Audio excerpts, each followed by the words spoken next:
ഒരു വെളുപ്പാങ്കാലത്ത് കാടിനരകിയുള്ള ചായക്കടയിലേക്ക് കുറുപ്പ് സാർ ധൃതിയോടെ എത്തി. കണ്ടിട്ട് അരിക്കൊമ്പൻ എന്തോ ഒരു കെണിയുമായാണ് വരവെന്ന് തോന്നുന്നു. വാസു, ആ ടി വി ഒന്ന് തുറക്ക്, പെട്ടെന്നാവട്ടെ. എന്നിട്ട് ഒരു ചായയും. വേഗം വേഗം.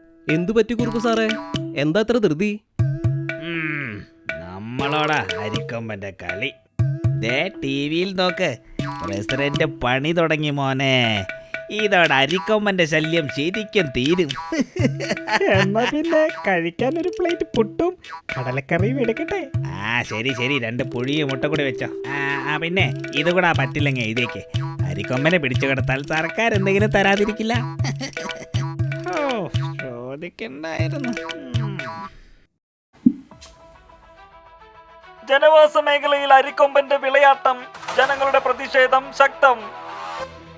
എന്താണ് നിങ്ങൾക്ക് പറയാനുള്ളത്? അരിക്കൊമ്പൻ ശരിക്കും ഉപദ്രവകാരിയാണോ? ഞാൻ പറയാം. ഓ ശരി ശരി, എങ്കിൽ പറയൂ. പറയൂ, എന്താണ് നിങ്ങൾക്ക് പറയാനുള്ളത്? അതെ, ശരിക്കും ഉപദ്രവമാണ്. ഞങ്ങൾക്ക് വഴി നടക്കാൻ പറ്റുന്നില്ല, കുട്ടികൾക്ക് സ്കൂളിൽ പോകാൻ പറ്റുന്നില്ല, കൃഷി നശിപ്പിക്കുന്നു, ഭക്ഷണ സാധനങ്ങൾ വരെ കട്ട് തിന്നുന്നു. അവന്റെ ശല്യം സഹിക്കാൻ വയ്യ.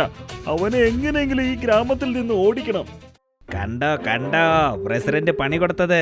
ഈ വാർത്ത വൈറലായി ഉടനെ വനം വകുപ്പിന്റെ നടപടി ഉണ്ടാകും. നോക്കിക്കാ. ദാ പ്രസിഡന്റും അവിടേക്ക് എത്തി. എന്തൊരു പ്രസരിപ്പും സന്തോഷവുമാണ് പ്രസിഡന്റിന്റെ മുഖത്ത്.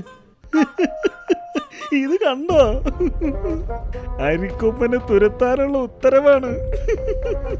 അവന്റെ കാര്യം കട്ടപ്പോക.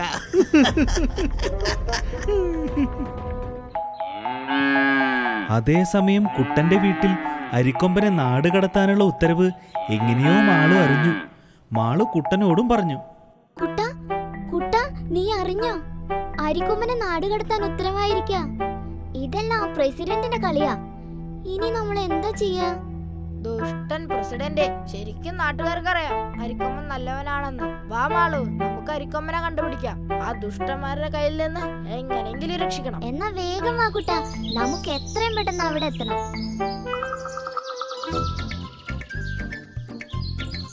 അതേസമയം ഇതൊന്നും അറിയാതെ അരിക്കൊമ്പൻ തന്റെ കൂട്ടുകാരുടെ കൂടെ കളിക്കാൻ ഗ്രാമത്തിലേക്ക് വളരെ സന്തോഷത്തോടെ ആടിപ്പാടി വരികയായിരുന്നു.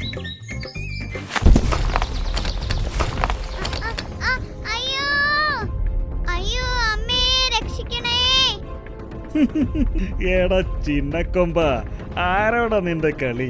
ഇപ്പൊ മനസ്സിലായില്ലേ ഈ പ്രസിഡന്റ് ചില്ലറക്കാരനല്ലെന്ന്? ഇനി കാടും നാടും ഞങ്ങളുടെ കയ്യിലാ. നിന്റെ പൊടി പോലും ആരും ഇവിടെ കാണില്ല.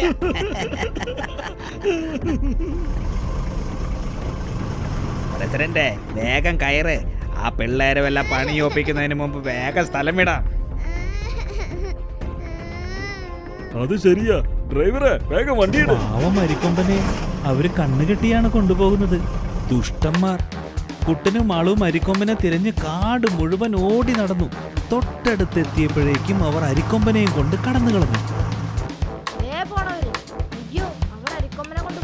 നമ്മളെത്താൻ വൈകി. പാവം, അവരവന്റെ കണ്ണുകെട്ടിയാണ് കൊണ്ടുപോകുന്നത്. ഇനി എങ്ങനെ അവൻ ഒറ്റയ്ക്ക് തിരിച്ചു വരും? ഇനി എന്താ ചെയ്യാ?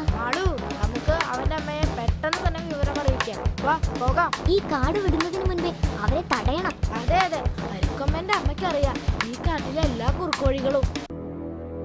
അങ്ങനെ അവർ അമ്മയുടെ അടുത്തേക്ക് ഓടിയെത്തി. എന്താ കുട്ടികളെ, അരിക്കൊമ്പൻ വല്ല കുസൃതി ഒപ്പിച്ചോ? അയ്യോ, അരിക്കൊമ്പനെ നാട് കടത്താൻ വേണ്ടി ആ പ്രസിഡന്റും കൂട്ടരും പിടിച്ചോണ്ട് പോയി. കാട് വിടുന്നതിന് മുൻപേ നമുക്ക് അവനെ രക്ഷിക്കണം.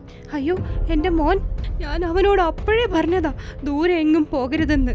വാ കൂട്ടരെ, ആ മലരിമല കടന്നാൽ നമുക്ക് അവരുടെ മുമ്പേ എത്താൻ കഴിയും. വിടരുത് ആ ദുഷ്ടന്മാരെ.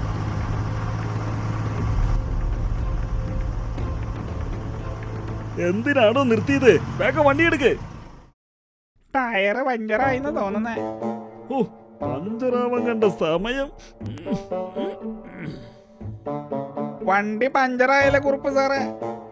എടോ ഡ്രൈവറെ, വഴി മുഴുവൻ ആണിയാണോ? ആണിയോ? പ്രസിഡന്റ്, വഴി നീള നിറയെ ആണികളാ, അതാ വണ്ടി പഞ്ചറായത്.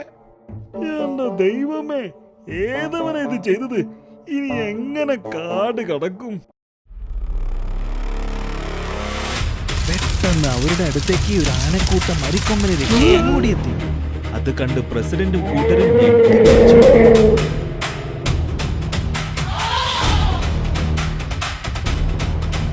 കുഞ്ഞിനോടാണോ നിന്റെ പണി? അയ്യോ, എനിക്കൊരു അബദ്ധം പറ്റിയതാണ്.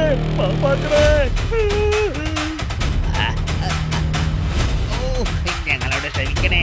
ഇനി ഞങ്ങൾ ഒരിക്കലും ഇത് ആവർത്തിക്കില്ല. അയ്യോ. അങ്ങനെ ആനക്കൂട്ടം പ്രസിഡന്റിനും കുറുപ്പ് സാറിനും മുട്ടം പണി കൊടുത്തു. ആ നേരം മാളുവും കുട്ടനും അരിക്കൊമ്പനെ രക്ഷപ്പെടുത്തി. തങ്ങളുടെ കൂട്ടുകാരനെ തിരിച്ചു കിട്ടിയ സന്തോഷത്തിൽ ആഹ്ലാദിച്ചു.